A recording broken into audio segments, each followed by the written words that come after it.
Good morning, good afternoon, good evening, wherever you're joining us from across Africa and beyond. You are welcome in the first series of the RWA G20 webinar, where we will be discussing everything about the G20. For the first time in history of the world, the most important association or group, as we call them, the Group 20, is being presided by Africa, by South Africa. For the first time, the G20 Summit will be hosted in South Africa, in Johannesburg, in November 2025. It's actually already sessions are taking place across Africa.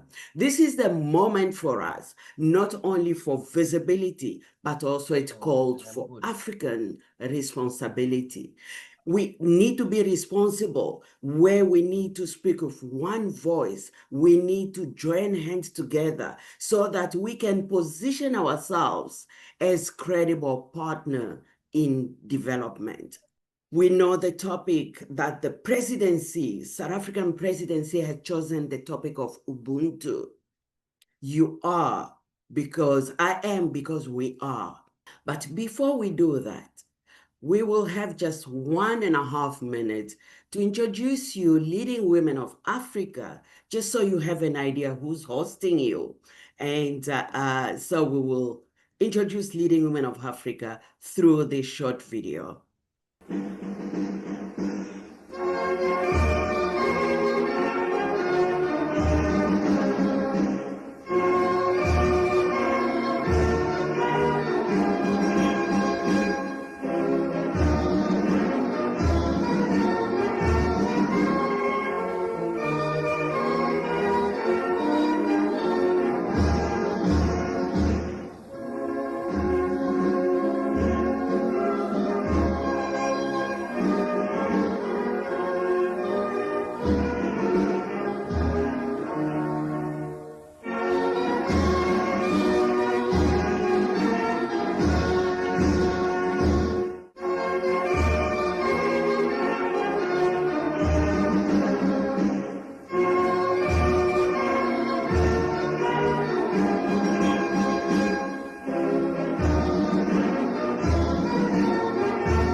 Now my greatest honor to introduce to you our panelists of today. It's really an honor for us. We don't take this for granted. Exceptional individuals representing regions and sectors. Each one brings a unique perspective on what G20 means. It's now my honor to introduce our first panelist, Mrs. Bihakula, the President of Africa for African Women. You are welcome, ma'am. Let's hear from you. Thank you.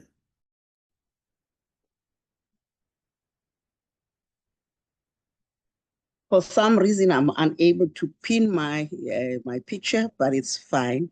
Thank you very much, Madeleine. This is such an honor, and greetings to all the panelists and the the participants, and I do appreciate that this should be an interactive session because we all have something to give. My question that I chose to address is, will the spirit of Ubuntu turn the 2025 G20 Summit into reality for Africa? Meaning that, will there be gains, real gains for Africa? South Africa assumes the G20 presidents at the time where the world faces multiple crises and challenges. These are as a result of rising geopolitical tensions and trade fragmentation. And therefore, this requires bold and collective action. And the theme for South Africa is solidarity, equality, and sustainability, which means that it's focused on benefits that are shared by all, prosperity for all, and the element of humanity is at the center of that. Now, as Africa, with South Africa being the only country in G20, what does it mean for us? It therefore means that we need to unite as a continent and leverage this opportunity. And I think the philosophy of Ubuntu, I am because we are, is central to the transformation that is required in our continent and globally. Because without peace, if we're talking about the instability that is experienced globally with the wars, it's affecting development. And therefore, if we really, as Africa, uniting and making the vision of our forefathers, Kwame Nkrumah, that as Africa, we need to be united, then Ubuntu becomes very important in that context. And also, I think this question also addresses the element, one of the questions that you raised, how it's going to affect the ordinary African. It means that we need to find a way of being interconnected from the highest level to the lowest level. And Ubuntu principles focus on community and the values of a collective well-being and individual interest. Compassion, mutual support, well-being, and also moral and ethics are central. Because when we talk about leadership at the level of government, where people are pinning their hopes across the continent, it therefore means that we need to have leaders that are empathetic, leaders that have the interests of the people at heart, leaders that are servant leaders, not leaders that are focused on the power and the power struggle. And therefore, by fostering that communal harmony, Ubuntu encourages us to build consensus and peace and address the issues of conflicts in our continent. What then this means in terms of the development space? This extends beyond just the human relationships. It goes beyond that embracing one another.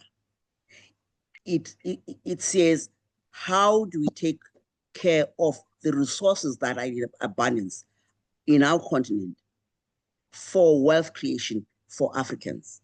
How can everybody in a communal way be part of this transformation that is transforming our country continent in line with Agenda 2063, that a united Africa that is focused on developing, using all its resources and its people, with women and children and youth, women and youth at the center.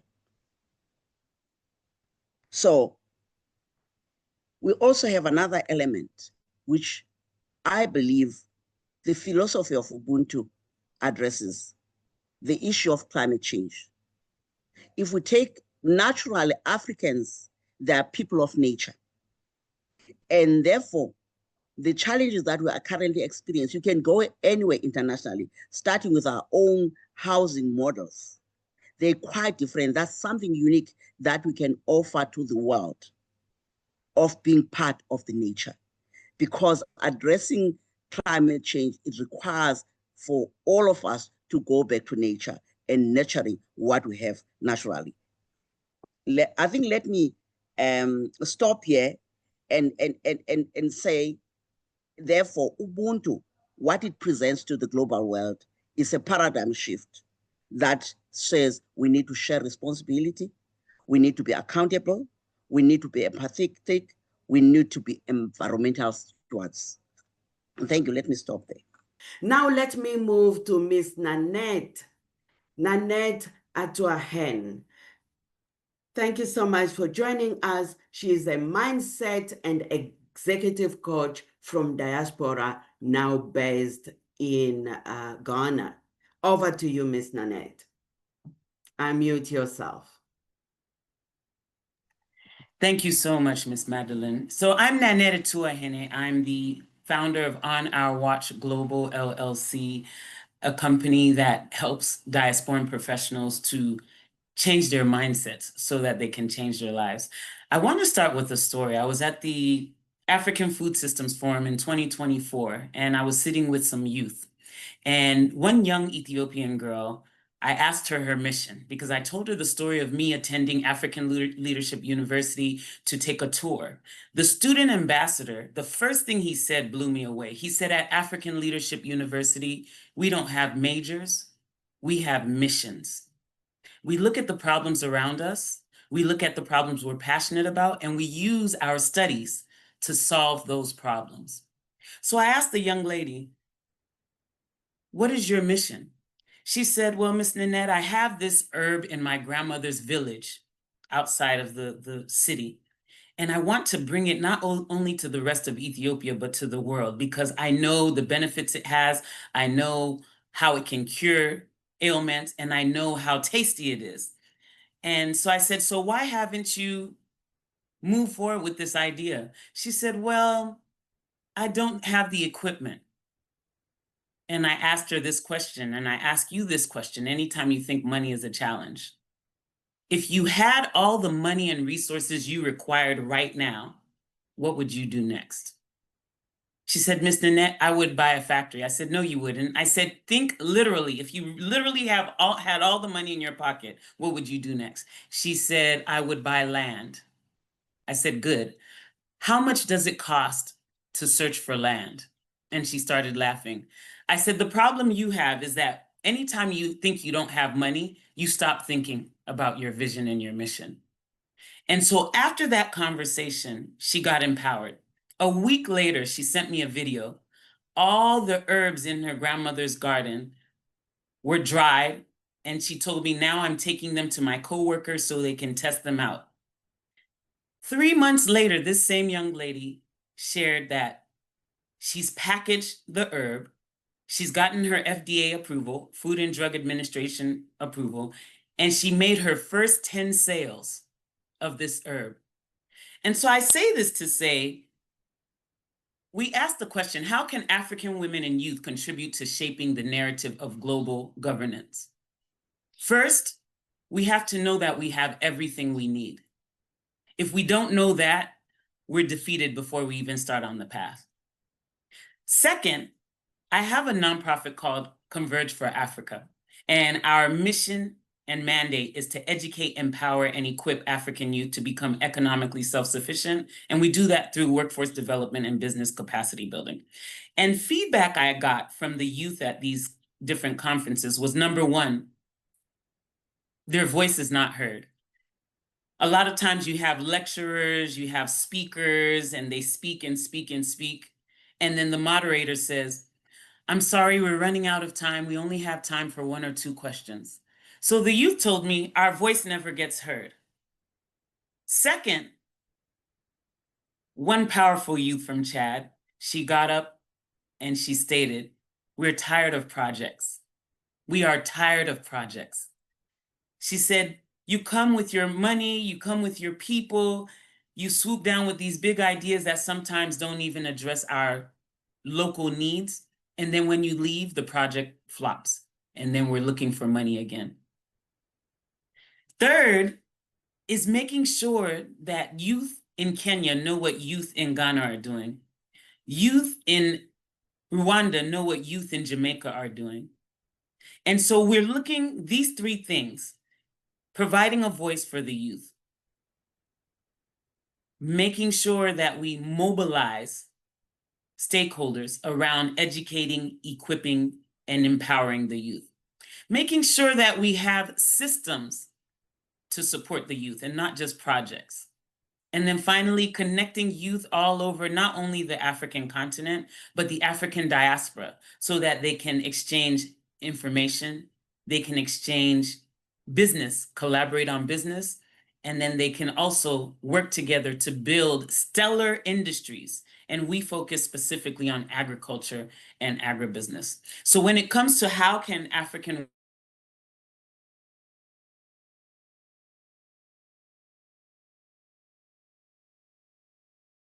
know who you are. I always say you have to know you're amazing no matter what. You're amazing what? No matter what. High or low, peak or valley, up or down, success or failure, you are you and you're amazing no matter what. Second, I want you to know that when you have a vision first of all. At the beginning, I said at African Leadership University, they don't have majors, they have missions. Think about your mission. Think about the problems around you. Think about the problems that you're passionate about solving, and set that mission and vision in your mind. And then you hold that vision through hell or high water. So when I say hell may be you have absolutely no money. Can you still hold your vision? High water is an example. The water's rising. It rises to your ankle. Can you still hold your vision? The water's rising. It rises to your knees. Can you still hold your vision? The water's rising. It rises to your waist. Can you still hold your vision? Now the water is at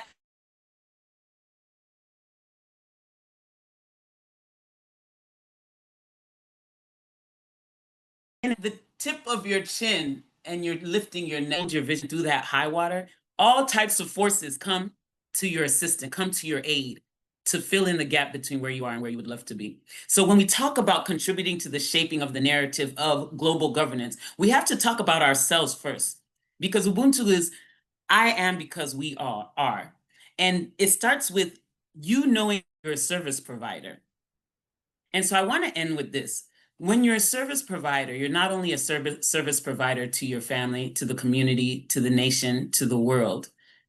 You're also a service provider to Africa. So how do you see yourself in the context of this G20 Summit, in the context of Agenda 2063, in the context of all the programs that we have? Look at yourself as a service provider to all of that. And this is how we can change the narrative, shift our position, and gain credibility across the world. I'll leave you there. Let's bring a young, that you were talking about youth, let's bring the young Peter from Kenya. You know, it's, I mean, I like his bio that says that he's representing a new generation of African leaders committed to turn bold ideas into tangible impact at the community levels. Wow. Thank you so much. So Peter, we would like to hear from you what you have prepared. Let's hear an insight from youth. Peter, over to you. You can unmute yourself. Okay, thank you very much, and good morning, good afternoon, wherever you are from. The first thing that I would like to say is apologies for the lighting, but we are still going to go on. I am from Kenya, and I am into the agricultural field in Kenya, and I have been working with the different corporations and companies. But one of the biggest things and the biggest issues that I have noted is that the youths are people who can really bring a lot of change into our community. I was in a meeting for agriculture in Nairobi. And one of the main things that were being talked about is what about if we give the youths a chance to do something? For example, if we are talking about the farms, majority of us, for example, here in Kenya, you find that the farms are owned by the parents. So it's only the parents who are going to farm the farms. So what about if you incorporate a youth and the youths come and start doing? So some of them started doing it, and they found that there is higher productivity from the farms, because the youths have a new way of doing these things that have also been incorporated with the modern way of doing these things. So it is a very big honor to join this dialogue, and we are looking ahead to this G20 Summit. Every day I see Ubuntu in mission, farmers pulling their efforts, youth leading innovations from different areas, communities helping each other, and that is the spirit that we want. That is Ubuntu, because I am here because we are. Um, Generally, this is how Africa survives and grows and leads others.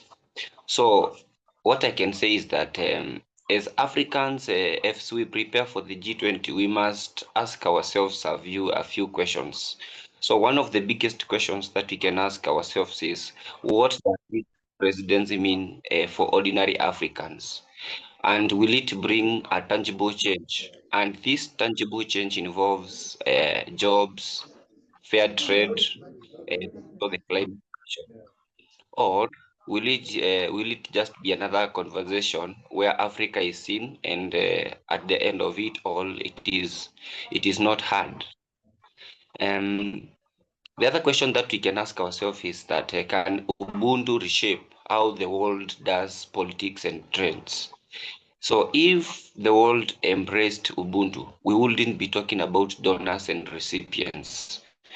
My colleague who has just talked has said that has talked about people doing projects, but they are going to be here for just a small time frame, and then after that they are gone. So what happens to our youths? They are left here unemployed. They are left here without anything to do. The projects have gone, and they maybe don't have that capacity to start their own projects. So we will be talking about these donors and recipients if we don't change the way we think. Now we'll be talking about partners. If we were to have embraced Ubuntu, we should be talking about partnering, not just bringing something that is going to be temporary. So how do we see this trade and collaboration? We see it as a good thing, but not an extraction, whereby you are just getting the ideas and then you are gone. We also value dignity as much as data, as much as data, and also we value people more as much as profit. Now, the other question that we should be asking ourselves is, and what should we expect as Africans, or what should Africa expect from us? Should we expect, what do we expect on the part of debts? What do we expect from the part of climate? And what do we expect from the part of critical minerals? Because we can see what is going on with the minerals. Actually, for example, if I might give an example, in Kenya, we are doing mining, we are doing this and this, but after we mine, what else? What conversation goes after now? For example, we have identified something. How is it going to help us? So we want to talk about this more. We must demand fair financing, and also technology transfer, and there should be a very real value addition here at home. Any country, any African country that you are, there should be a real value addition anywhere that you are. Our minerals should not leave African raw. In Kenya, when I'm not talking about minerals, in Kenya we do tea plantations. We plant tea, we plant coffee, but it is not refined in Kenya. So what is the reason why it is not refined in Kenya? And is it that we cannot be able to refine it here in Kenya? It means that there is a problem. There is a value addition that is required to us. And I think a lot of these things can be implemented by the use of the strong and energetic youth. Now, what should we do? We should make sure that everything is a finished product, and through making sure that these things, minerals and the other thing, the cash crops, as much as we are planting them, we should make sure that they create jobs and also build a different industry. Another very important question, as I come to conclude to a conclusion of this presentation: how do women and youth fit in this story? How do they fit in this story? So you find that in every village that we move, because we usually move in our agricultural and other in other things, you find that it is women and young people who are driving these innovations. So from the new planting methods, the community saving groups, their energy is a big energy that can be really be utilized because they are interested. That is the most important thing. They are interested. We have a changing landscape, and they are creative, and they are able to know that this is the direction that we need to go. This is the direction that we should invest. Now, they must shape the agenda, and they should not only benefit from it. What are my hopes and concerns regarding African's position? So my greatest hope is that Africa is finally awakening to its own power.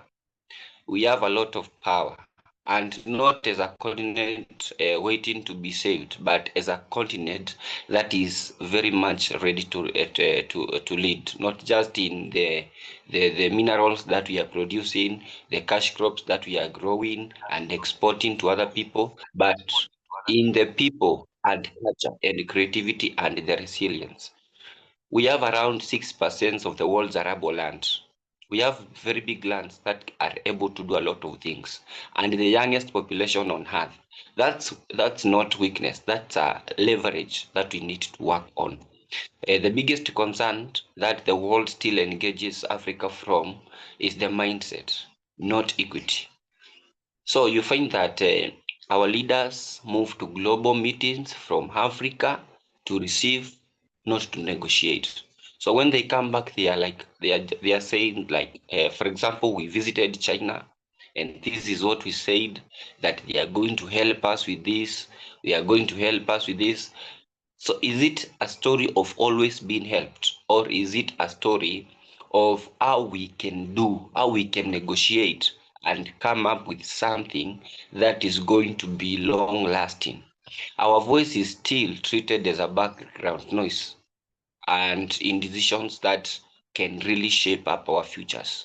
So from climate finance to the trade policy, and you find that if we are not very careful, Africa could host the G20 but still be remaining on the sidelines.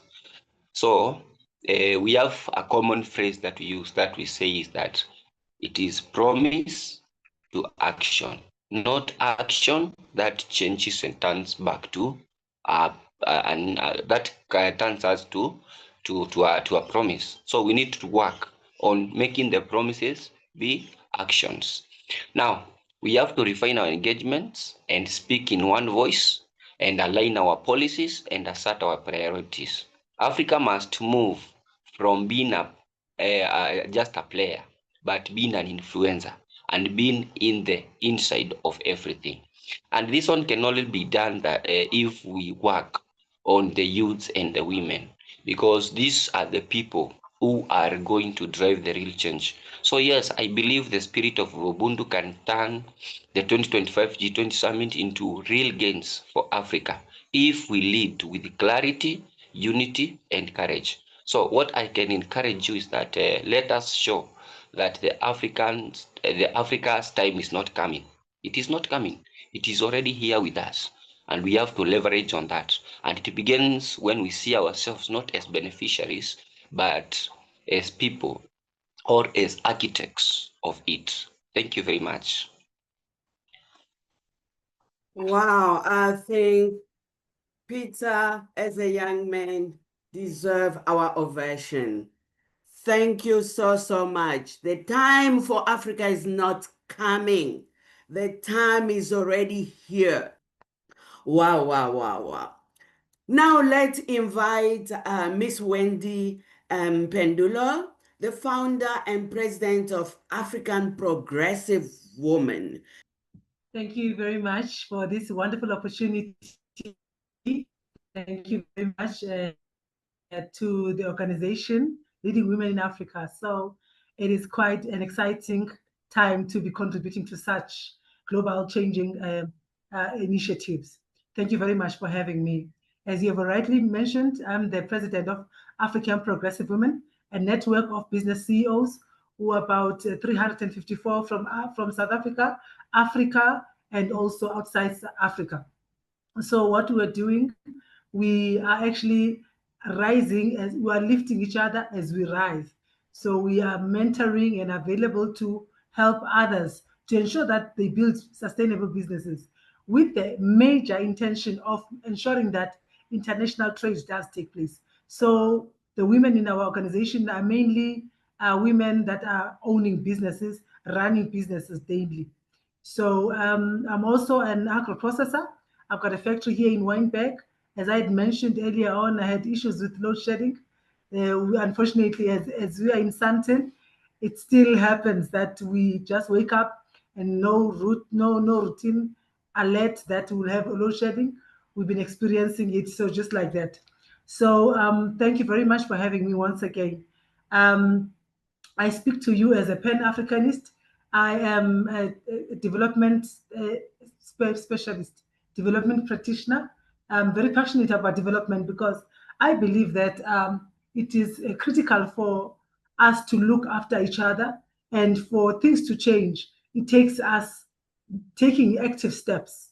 So the issue of the G20 being the summit that is going to be held in South Africa specifically, it's of significant importance in the context of Ubuntu because it means the African continent, which is which we are part of, is now having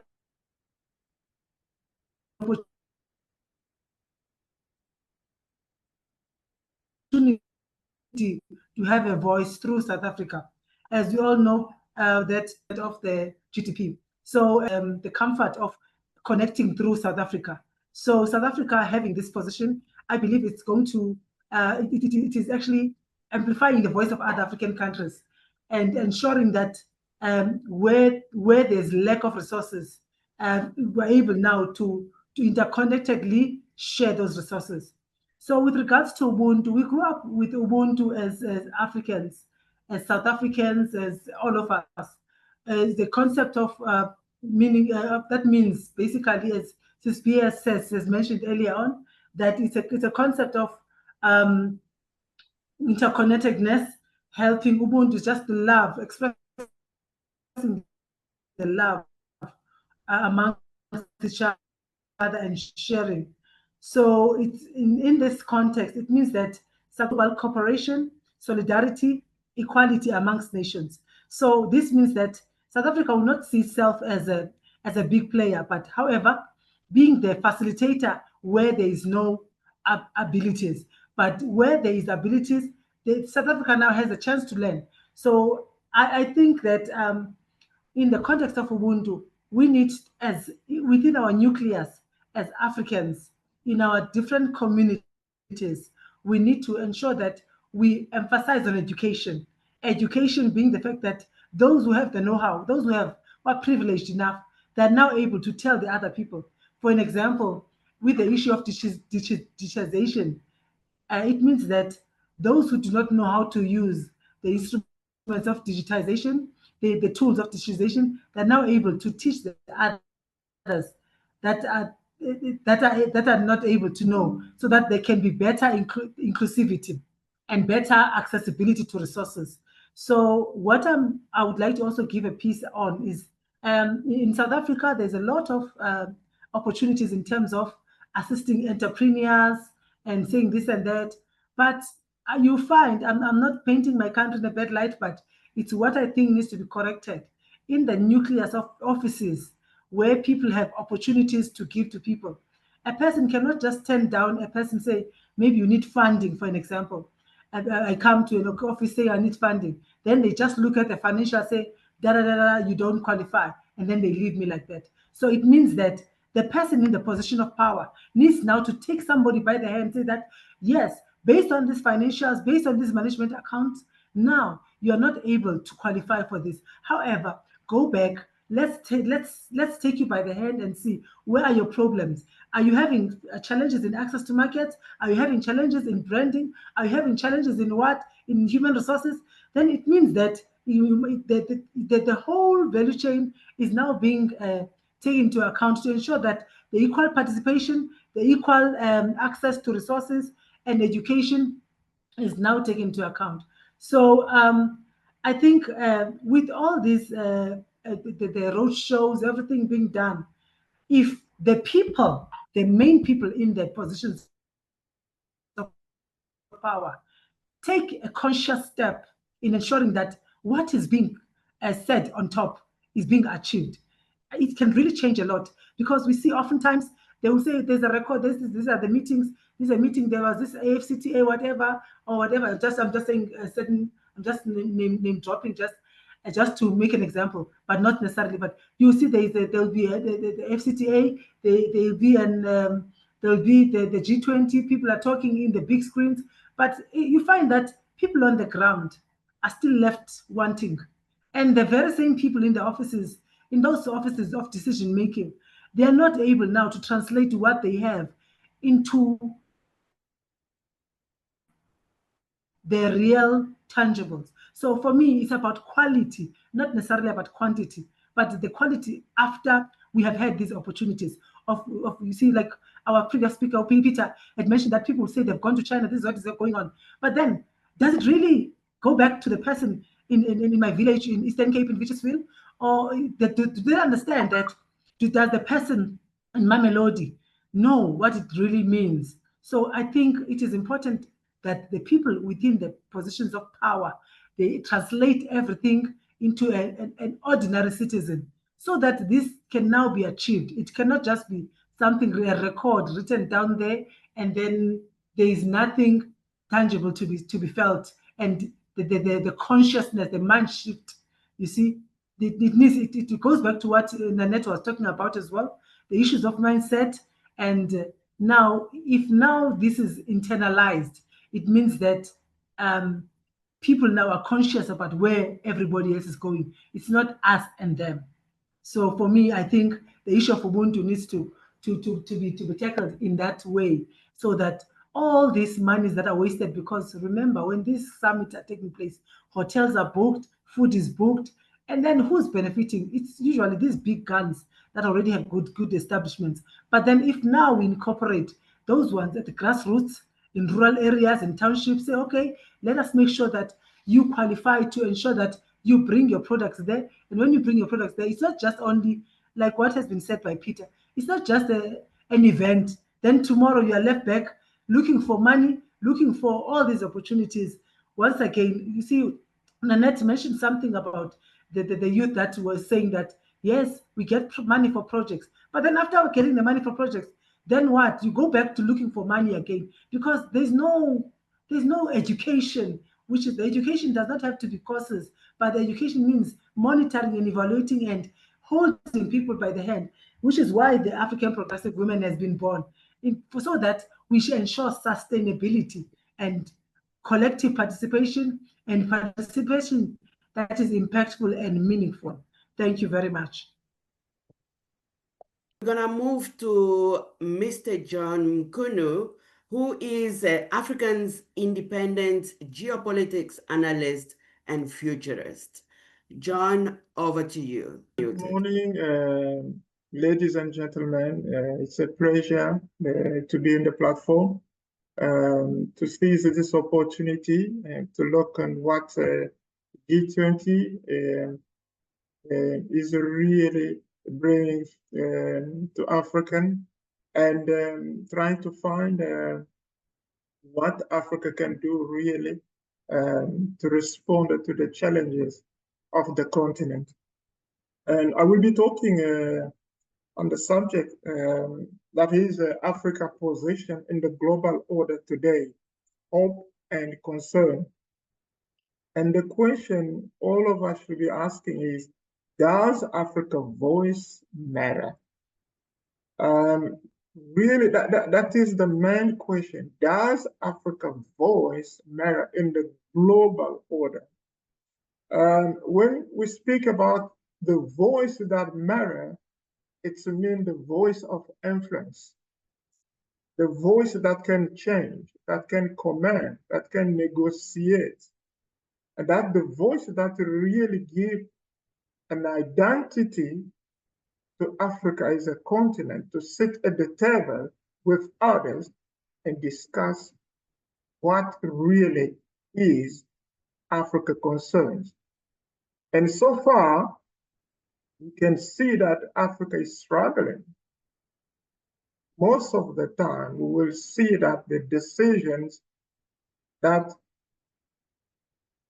torment Africa in terms of economic power, political power, comes from outside. That's why we can see today Africa always being treated as a second-class citizen. I will start by giving one good example. Today, we are talking about Africa seeking a seat in UN Security Council. Why? Because most of the time when the world is taking a decision on the matter that concern Africa, somebody else has to suggest what they will do for Africa. Africa cannot speak by itself. Somebody has to speak on behalf of Africa. As the result, you will see that Africa has remained as it is today. And the hope that we are looking for is that everybody is calling for Africa to obtain a certain UN Security Council to represent itself than being represented. The second thing that we are looking for is the restructuration of the financial system. You will see that most of the time, the IMF, the World Bank is keeping Africa poor. If you look in the process of when it comes to obtain, the money so that Africa development be put on track. By restructuring the financial system, Africa is looking for an equality that give an opportunity to all of us to be developed. Another issue is the security, peace, and stability in Africa. Now, when we speak about security, you will see the issue of war in Africa and stability.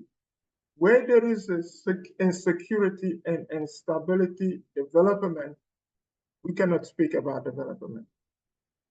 And when we find in the root or the cause of insecurity in Africa, we will see and ask to the question, why Africa is so insecure? Africa is insecure because there is a battle of minerals, of what Africa has as a minerals. And from that, we will find that there are war by procuration. The best way to access African mineral and resources is to organize a war by procuration. And by war, we mean war by procuration, we mean creating a pocket of rebels that are financed by the outsider, to engage into internal war in Africa so that when there is a war, the other party can benefit from that. And as long as there is a war by procuration in Africa, the issue of development can be forgotten, because where there is a war, where there is instability, people will not have a chance to organize themselves, and people from outside will take a benefit from that, to take the resource of the minerals as something that is free and go with it. So we need to look at how the issue of war by procuration can be stopped so that security, the real peace and security be established to see Africa develop in the way that we expected it. Another issue is the trade imbalance. See, when we speak about trade imbalance, you will see once again the issue of who decide for Africa comes in. Now, Africa produces a lot of goods, but when it comes in terms of those goods having access to the rest of the world, you will see that the World Trade Organization comes with a lot of rules and regulation. You will find that for Africa product to get access in the other world, part of the world, there are rules and regulations that say this product can come in, those one will not come in. But when it comes for their product to come into Africa, all the doors are open. They can come in Africa as they want, but Africa product will never penetrate their market because of the rules and regulation. Now, if Africa did really have a voice, those issues should be discussed on the table equal to equal. The same way that people want their product to come into African market will be the same that African market should go to the other markets so that the market, once balanced, everyone can benefit. That way we can speak about a win-win partnership. So we expect that the issue of trade imbalance can be solved so that a win-win partnership can be established and development can take place in Africa. The other issue is, as a hope, we expected the issue of embracing a multipolar world that is now implemented. Now, when we speak about multipolar world, we mean that Africa be given the choice to find other alternatives than to obey to the rules of one partner, do as I want. And this is what has been keeping Africa underdeveloped. Now, a lot of people are saying, should Africa embrace a multipolar world or remain doing business with their traditional partners? Now, this issue now is putting Africa on the point where everybody should be really focused to answer that question. Now, the issue is, do Africa need another alternative to progress in terms of development? Now, I believe that Africa should look in terms of alternative to expand its market in the global south, And then people are talking also about the BRICS. But the reality is that Africa wants to remain open, doing business, be it with a traditional partner, but also find other alternative that can open Africa to the rest of the world so that the issue of its poverty and development can be resolved. So we believe that African can be mind open to be realistic and be able to make the right choice that can lead them to find really answer to the problem of development.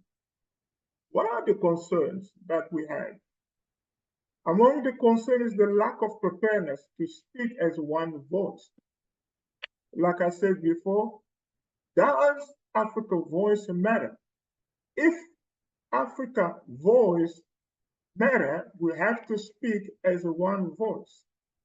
The more we embrace all the issue, put it together and present it as one voice, the better we will be respected to the big table of negotiation. The more we are divided, each country wants to negotiate according to its own protocol, the more Africa will fail. So the lack of preparedness to speak as one voice is one of the biggest problems that we as Africans have till we embrace a global world. The missing opportunity to industrialization, I think the gentleman put it very well. We are looking for an Africa that will use its own resources and become industrialized. By the time we miss that opportunity, we will still waiting for another 100 years and nothing gonna work. When we industrialize ourselves, we are calling for manufacturing to become the main center point of economy in Africa. Africa needs to produce its own good through manufacturing. With a huge, big market of 1.4 billion of consumers, every product that is manufactured in Africa gives the manufacturing opportunity to become a billion industry with a billion consumers. And the lack of manufacturing in Africa will never open the door of prosperity in the continent. Another one is the continuation of insecurity and war.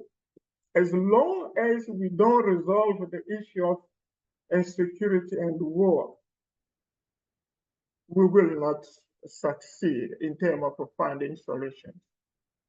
And then there is the African Union to be restructured. Look, when we can speak as one voice, who's going to facilitate the process? It should be the African Union. But as we look, African Union today is not giving Africa, bringing Africa together to speak as one voice. And as long as that institution is not restructured, Africa will remain divided. So I believe that it is the time for Africa to consider on the way and mean how to restructure the African Union. Because by the time the African Union started working as a very well structured institution, a lot of answer when it comes to give a strong voice to Africa will find solutions. So it is the time not only to look on what should we do to give Africa a voice, but to look at what institution can be restructured so that through it, Africa be united and speak as one voice. And I think it is the time that African Union be called to order so that when everything is very well structured, Africa can speak in one voice and be successful. Thank you very much. I think that's all I could have said. Thank you so much. Thank you so much, Mr. John. I think now the floor will need to comment. I see Odile already commenting quite a lot. We will give you a chance, Odile, for you to talk about, confirming some of the issues that Mr. John was talking about. Odile, can you unmute and talk to us about your concerns and your insight about today's topic? Yes, thank you very much, and good afternoon to everyone. I'll just maybe show my face quickly so that you can see what I look like. Just to introduce myself briefly, I am a former UNICEF civil servant. I retired in Cape Town about 3 years ago. I was involved in humanitarian work, development work in mainly Africa, but also in Asia, including North Korea. So at the moment for my retirement, I'm contributing my knowledge and experience to the Inclusive Society Institute based in Cape Town. I'm the coordinator of the Africa think tanks that actually come together from everywhere on the continent to actually discuss those issues, which John actually highlighted quite interest with a lot of points that are very spot on. I took the opportunity of sharing two of the op-eds that I wrote And actually, I will have to leave a bit early because I have another webinar that I'm facilitating today on FOCAC outcome 2025 and extremism and security in Africa. So at this point in time, not to repeat what John has said, I think that the G20 offers us as a continent. I am from the diaspora. I'm from the Caribbean, French Caribbean island of Martinique, but I consider myself being part of the continent.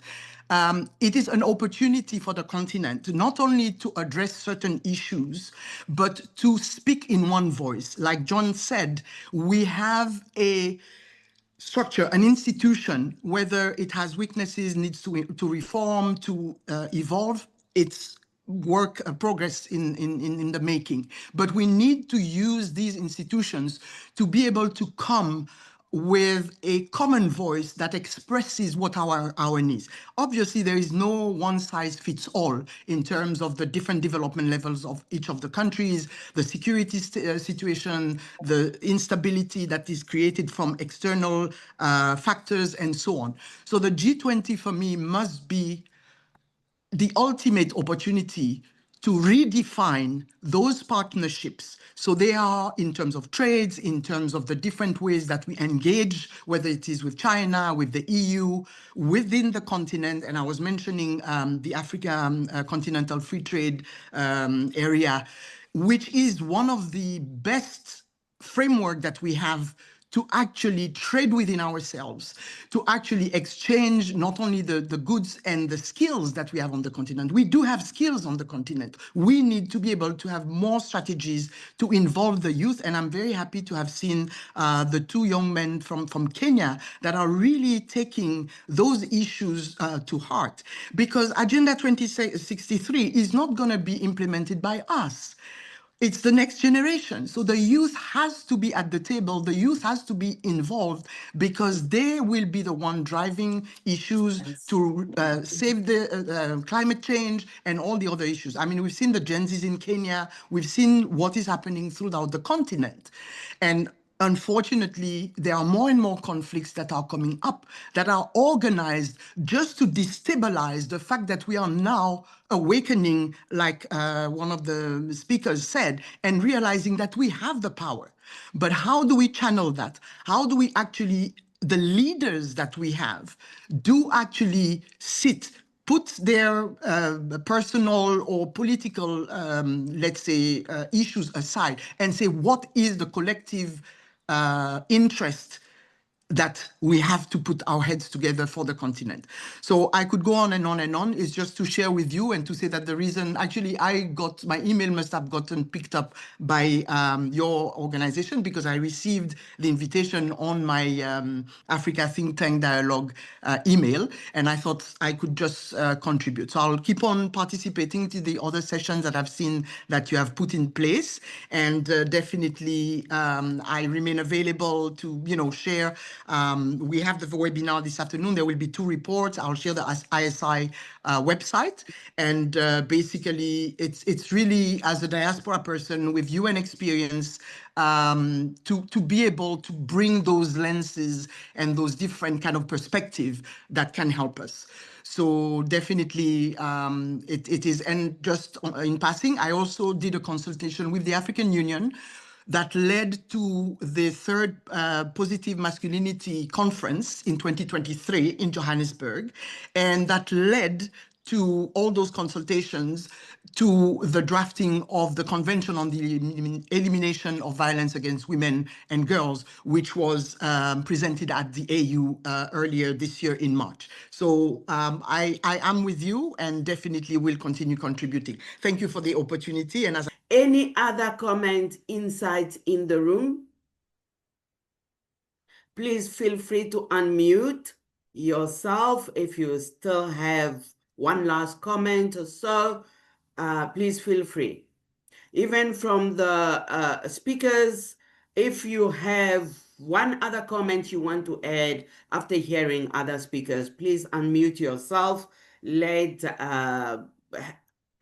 give our concluding remarks so we can wrap up.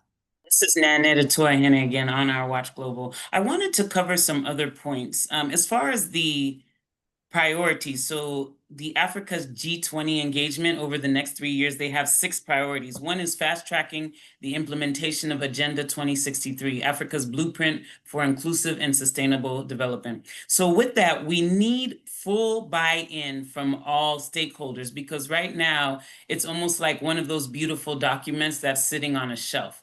Maybe a few days here and there, you go and tap into it, and then it's ignored the rest of the time. So I feel like full buy-in, they need to go back to the drawing board and get full buy-in on that Agenda 2063.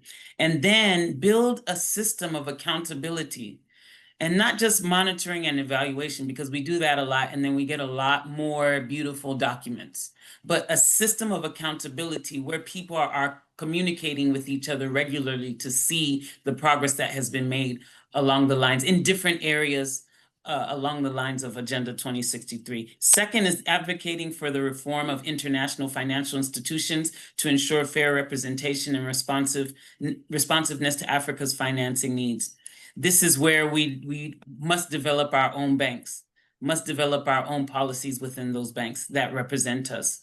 African-owned financial institutions, making sure the debt management is in place, and then also making sure we are trained from individual all the way up to governmental level about finances. That's what I find is really missing. We're still operating as consumers, and we're not operating as owners. And so this is a big mindset shift that's required for us. I'll stop there because we have 4 more priorities under Africa's involvement with G20, but I want to give other people space. Great. And obviously, please do join in at the next session on the 6th, where you can emphasize on those priorities. Right. So, Mrs. Hakula, any concluding remarks from you? Thank you very much. I think from my side, one of the things that we need to pride ourselves of is who we are as Africans. And once we know ourselves, it's only then that we can earn respect. I think I like the point that we shouldn't be going in there with a cap in hand. Anyway, and I think we need to assert ourselves in this platform, which we rightfully have to be part of as Africans. We have more to offer to the world than what we need from the world. Thank you very much. Miss Wendy, your concluding remark? Thank you very much once again.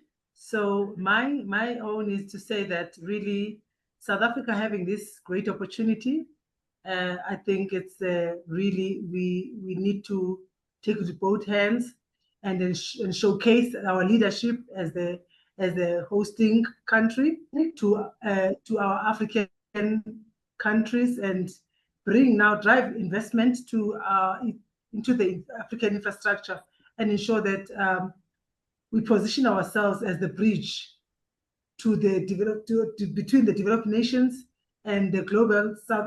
I think South Africa must consciously ensure that they listen to everyone and ensure that the inclusive ensure the infrastructure. Thank you.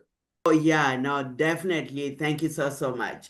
So basically, today's dialogue must remind all of us that the global governance does not only depend on our leaders, but on normal citizens like you and me, normal citizens who can be thinkers, normal professionals, young people who care about the world that we want to live in. We want a better world. The Africa that we want depends on everyone, as John has reminded us. So on behalf of Leading Women of Africa, we would like to thank our panelists, our audience, and partners who have joined in this important conversation. We would like to invite you on the 6th of June, 6th of November. We would like to invite you on the 6th of November, where we will be discussing about the debt, inequality, and the development dilemma. Who pays for the global justice?